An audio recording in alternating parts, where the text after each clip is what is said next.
I knew that she was a gift. I knew that we were making something very important. I knew that it had the potential to be successful, but nothing prepared me personally for what happened once it came out, because that took me into a whole different world that I was not prepared for. I was not prepared to be in the public eye. I didn't cope with it very well. I didn't cope at all. You know, I had no skills. I mean, because I'm not a 24/7 actor. You know, my experience prior to that was you go to work, you turn it on, you turn it off, and outside of that I'm a really private, introverted person. I was quite rebellious towards it in some ways, and I kept thinking, just because I made a movie, why do I have to change?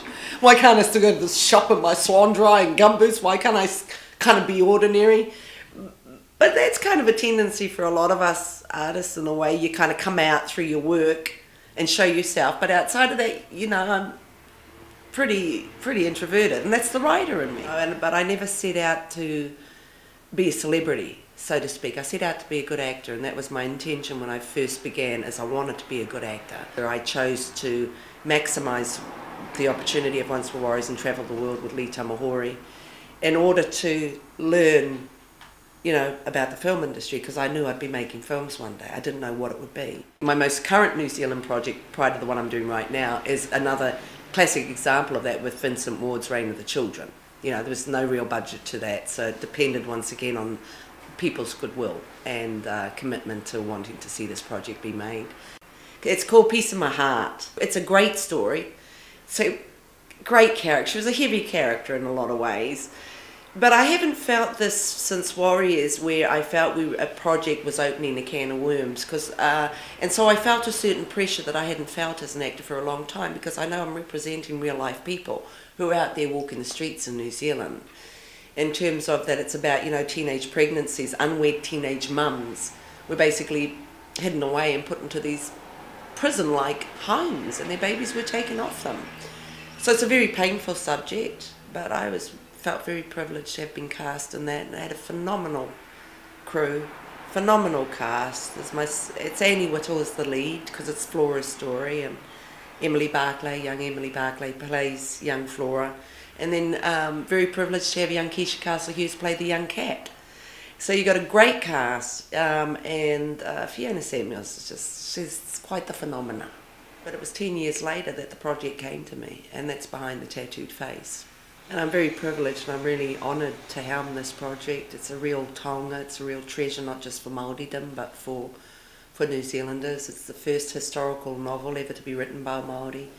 That was published in 1975 and became an instant bestseller. It will be our country's first totally pre-colonial epic, and I've been developing it now in 5 years. Yeah, and I'm very much the Māori producer who's focused on the creative. My forte is the creative. I have an investment in the script, the casting and director's vision. But then, you know, around me is a team of experts when it comes to accounting and legalities and all of that kind of stuff. That's not my forte. So it's all about a team, and I'm very lucky to have Gary Hannam as my principal producer. And he's been my consultant since day one, because I ran 4 people who I really respected in the industry.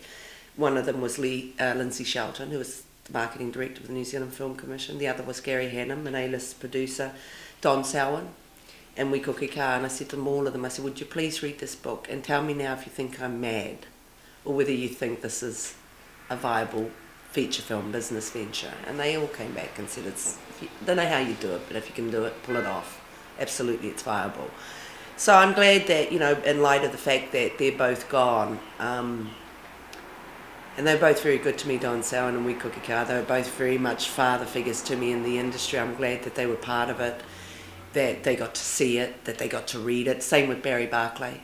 Because Barry Barclay, the first man to option the novel was John O'Shea. I still consider John O'Shea the godfather of New Zealand cinema.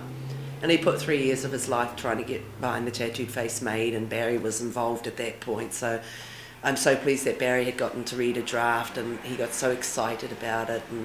And I've been very well supported, you know. So that's the big mission in my life currently, is to get Behind the Tattooed Face made. But it's a major project. It's a huge venture, and it's going to take at least 50 million to make it. So I'm glad it's divinely ordained.